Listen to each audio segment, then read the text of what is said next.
예배를 회복시키시는 하나님, 예배를 회복시키시는 하나님이라는 제목으로 우리 함께 은혜를 나누고자 합니다.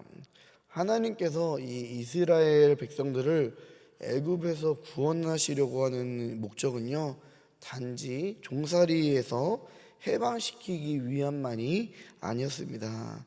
하나님이 구원자임을 확실히 알게 하시고 하나님께 예배하는 예배자 백성으로 회복시키기 위함이었습니다. 우리 3절의 말씀 합독하겠습니다. 모세와 바론이 바로에게 들어가서 그에게 이르되 히브리 사람의 하나님 여호와께서 말씀하시기를 네가 어느 때까지 내 앞에 겸비하지 아니하겠느냐. 내 백성을 보내라. 그들이 나를 섬길 것이라. 아멘. 오늘도 하나님께서는 우리를 예배자로 부르시는 줄을 믿으시기를 바랍니다.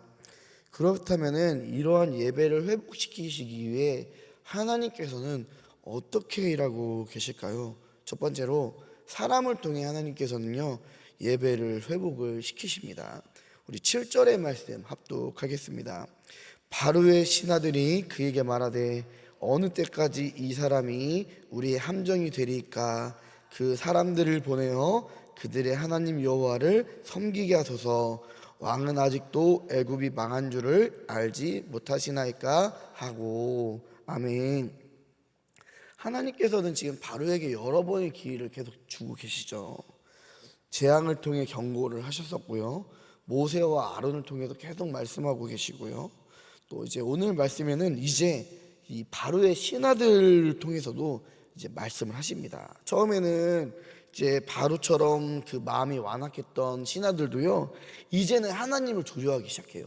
아, 이제는 안 되겠구나. 이제는 뭔가 큰일이 일어났겠구나. 이스라엘 사람들, 저 사람들 빨리 하나님 곁으로 안 보내면은 우리나라 망하겠구나. 그래서 이 바로의 신하들이 왕에게 빨리 이 사람들을 그들이 하나님을 보내어 하나님을 섬기게 하소서.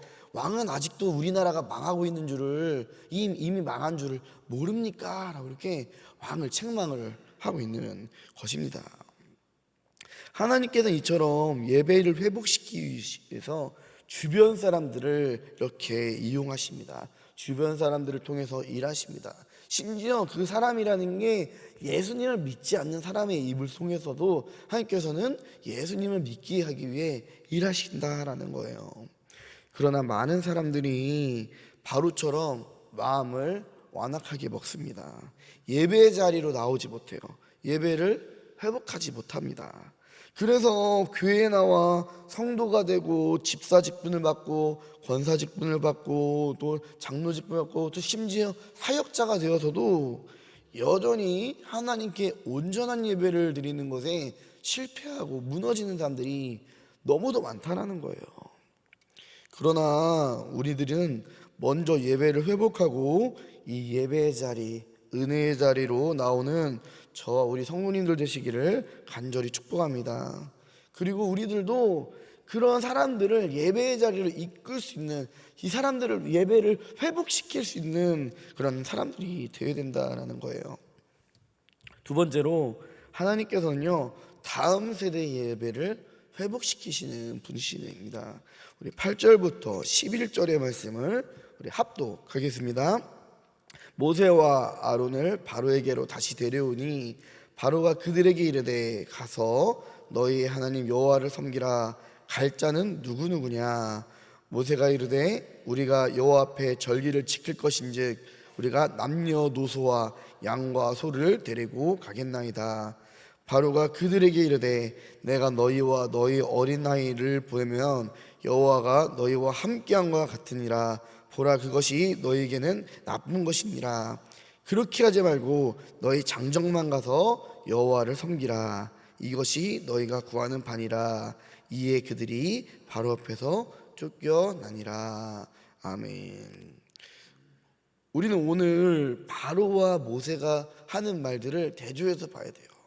모세는 우리가 여호와 앞에 절기를 지킬 것인지 우리가 남녀노소와 양과 소를 데리고 가겠나이다 라고 말하지만, 바로는 이제 어린아이들까지 보내면요, 그것이 하나님과 함께하는 것 같다라는 거예요. 이 말은 뭐예요? 나는 너희들이 하나님과 함께하는 것이 싫다라는 거예요. 그래서 너희 어른들만 가서 여호와를 섬기라라고 이렇게 딱 잘라버립니다. 바로는 어른들만 예배를 드리라고 합니다. 이처럼 세상은요, 다음 세대를 무너뜨리려고 해요.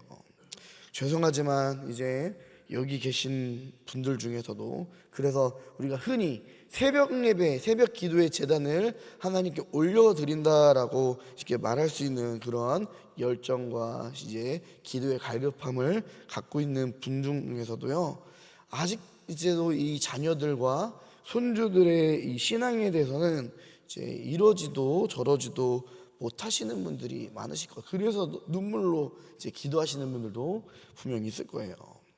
이스라엘 백성들은요, 제가 일전에 말씀드렸었지만 남자아이가 태어나면요, 태어난 지 8일 만에 할례를 해요. 할례. 이 할례는 다른 게 아니라 너는 하나님의 언약 백성이다라는 징표예요. 징표. 그래서 이 이스라엘 백성들, 유대인들은요, 아이들에게 어려서부터 계속 이 하나님에 대한 이야기를 끊임없이 이제 전해요. 우리 막 그런 얘기 들어봤잖아요. 어린 아이들이 모세 오경을 그냥 외우고 다닌다라는 우리가 얘기들을 많이 듣잖아요. 그만큼 이스라엘 백성들은요, 나의 아이에게 하나님이 누구인지, 우리가 어떠한 존재인지, 우리가 왜 하나님의 언약 백성인지를 어려서부터 다 가르쳐 준다라는 거예요. 그렇기 때문에 요셉의 시대가 지나 출애굽 시대, 약 300년에서 400년의 이 시간이 지났어도 이스라엘 백성들은요, 어떻게 돼요? 여호와 하나님 신앙을 잊지 않고 하나님을 부르짖고 하나님을 찾을 수 있고 하나님을 경외할 수가 있었던 거예요. 오늘날 우리들도 이제 믿으시는 분들 중에서는 유아 세례들을 이렇게 하죠. 근데 이 유아 세례를 우리가 잘 보면요, 이제 아이들로 하여금 신앙 고백을 하는 게 아니라 부모가 이 아이들을 위해서 결단하는 거예요. 하나님께, 하나님, 내가 이 자녀들을 이제 하나님께 올려드립니다. 이 신앙을 책임지고 결단하는 게 유아 세례라는 거예요. 그런데 세례를 유아 세례 때 줘놓고서는요, 아이들에게 신앙을 안 가르치시는 부모들이 오늘날 한국교회 또 전 세계 가운데 많다라는 거예요. 심지어 교회도 안 보내요. 세례받게 해놓고서는요, 내가 이 아이들의 생명을 주님께 올려드립니다, 이 아이의 생명을 제가 하나님께 바치겠습니다, 결단해놓고서는요, 그냥 이제 방치하는 사람들이 많다라는 거예요. 그래서 아이들 중에서는요, 내가 세례를 받았으면서도 세례를 받았는지 안 받았는지, 내가 하나님이 누구인지, 예수님이 누구인지, 교회는 왜 가야 하는지 모르는 아이들이 너무도 많다라는 거예요. 우리가 유아 세례를 너무 쉽게 생각해요. 그래서 그냥 세례 받으면은 하나님이 알아서 책임져 주시겠지. 자녀 이기는 부모 없다고 하지만 우리가 신앙에서는 타협이 없어야 됨을 믿으시기를 바랍니다. 물론 사람의 힘과 노력으로 되지 않는 부분들이 분명히 있어요. 우리 자녀들이 말을 안 들어요. 그러나 그럼에도 포기하지 않고 계속 기도해야 된다라는 거예요. 하나님께 맡깁니다라고 해놓고서는 부모로서 아무런 노력과 제스처를 취하지 않는 것은요, 아이를요 사단마귀 속으로 던져놓고요 방임하는 것과 다르지 않다라는 거예요.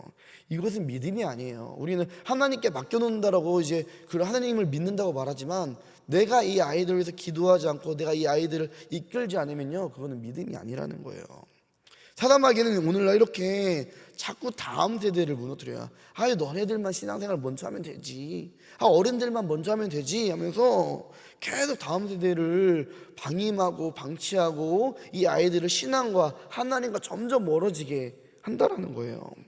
특별히 오늘날 이 학생 인권 조례 같은 거를 우리가 들으면요, 이제 어떻게 하냐면요, 학교와 가정에서도요 아이들에게 종교 선택의 이 자유가 있다고 말을 해요. 그래서 아이들이 부모님이 권면하는 이 신앙생활에 듣기 싫어해서 신고를 하면요, 부모가 처벌받아요. 여러분들, 학생 인권 조례가.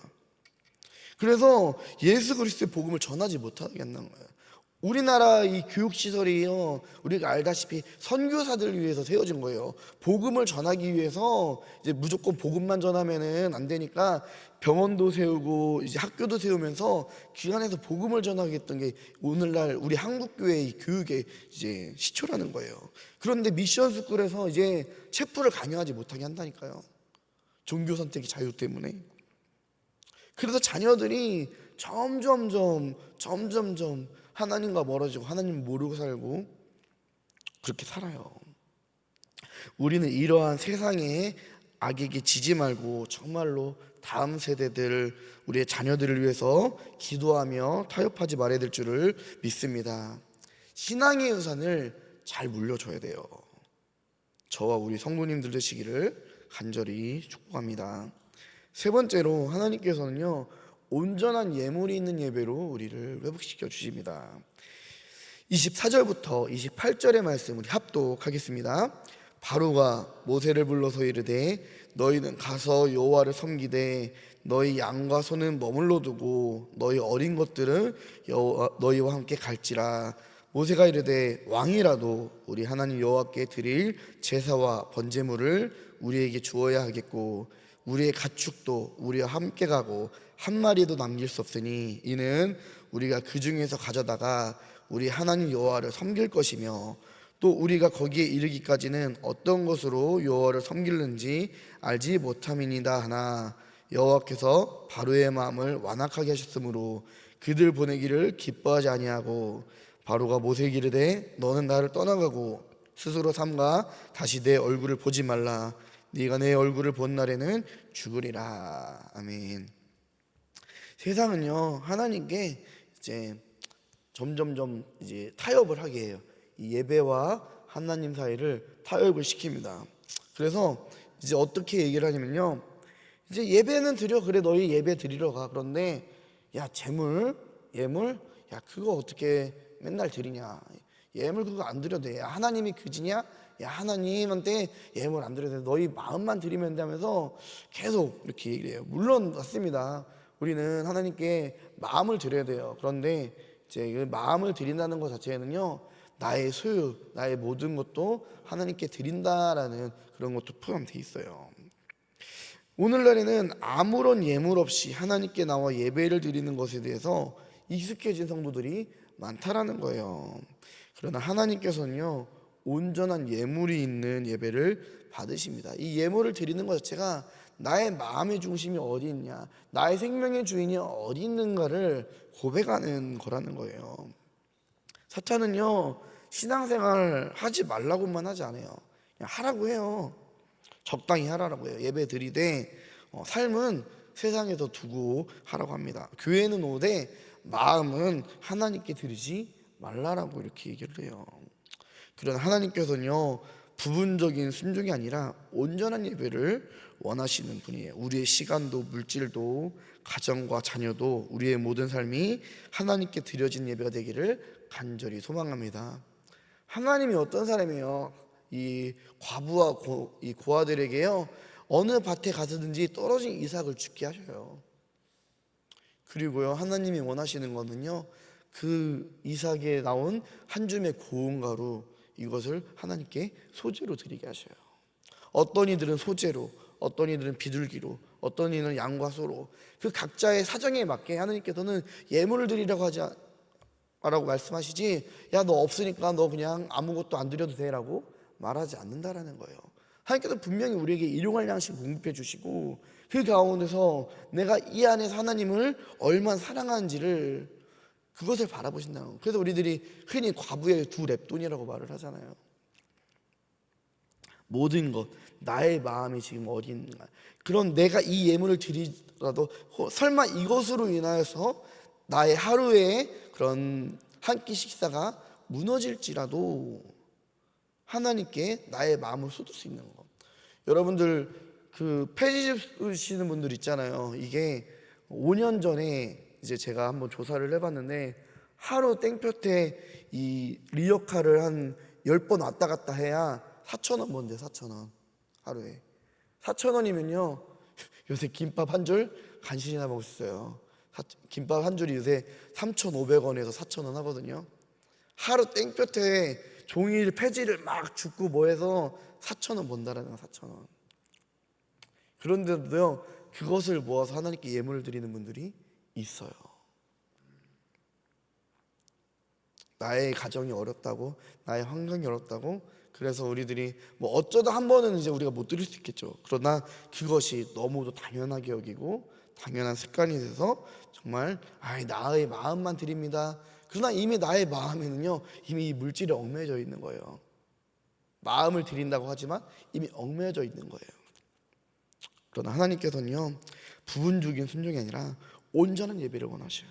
우리의 시간도 물질도 가정과 자녀도 우리의 모든 삶이 하나님께 드려지는 온전한 예배가 되기를 원하시는 줄 우리가 믿으시기를 바랍니다. 하나님이 이렇게 우리 하나님의 귀한 백성들이 빛 가운데 살아가기를 원하십니다. 억눌리고 뭉쳐있고 억압받는 것이 아니라 정말 하나님께서 우리를 빛으로 인도해 주시는 빛들의 하나님이에요. 애굽 온 땅 깜깜했지만 놀랍게도 이스라엘이 있는 곳에는 빛이 있었습니다. 우리 23절 말씀에 이스라엘 자손들이 있는 곳에는 빛이 있었더라라고 말씀하셔요. 하나님은 어두움에 밝은 빛을 비춰주신 하나님이신 줄 믿으시기를 바랍니다. 그래서 함께 하시는 곳에서는요, 소망이 있어요. 하나님이 함께 하시는 곳에서는 생명이 있어요. 그래서 예배하는 사람들은요, 어떤 어둠이 나에게 찾아온다고 해도요, 빛을 잃어버리지 않아요. 하나님이 함께 하시기 때문입니다. 하나님께서는 우리의 예배를 회복시키신 하나님입니다. 하나님께서는요, 우리가 하나님께 예배를 드릴 수 있도록 모든 것들을 준비하신 하나님이시며 모든 것을 회복하신 하나님이신 줄을 믿으시기를 바랍니다. 바로가 사단이 아무리 안 돼 타협을 해, 그래 이것만 해 해도 오늘 말씀 보면요, 하나님은요 이스라엘 백성을 이끌어 가셔요. 용납하지 않으세요. 그들이 바로의 마음대로 살아가도록 포기하지 않으신다는 거예요. 이런 하나님께서 오늘도 우리를 붙잡고 예배로 인도해 주셨음을 믿으시기를 바랍니다. 그러므로 우리는요, 우리를 이끌어 주시는 하나님, 우리의 주인 되시는 하나님을 바라보면서 적당한 신앙생활이 아니라 온전한 예배를 드려야 될 줄을 믿습니다. 부분적인 순종이 아니라 전심으로 하나님을 따라야 될 줄을 믿습니다. 오늘 하루도요, 우리가 하나님께 마음을 활짝 열고 예배를 회복하며 빛 가운데 살아가는 우리 성도님들 되시기를 간절히 소망합니다. 우리 가슴에 손을 얹고 기도하겠습니다. 온전한 예배를 원하시며 예배를 회복시키신 하나님 아버지 감사합니다. 우리가 하나님이 찾으시는 예배자가 되어 하나님의 뜻을 따라 예배 회복에 앞장서는 자 되게 하여 주옵소서. 특별히 다음 세대 우리들의 자녀 자손들의 예배 회복을 위해 정말 나의 생명을 걸 수 있는 이제 믿음의 세대, 기도의 세대가 되게 해주시고 하나님께서 받으시는 온전한 예배가 될 수 있도록 나의 마음, 나의 시간, 나의 물질과 나의 모든 삶 가운데에 함께하여 주시옵소서. 예수님의 이름으로 기도합니다. 아멘.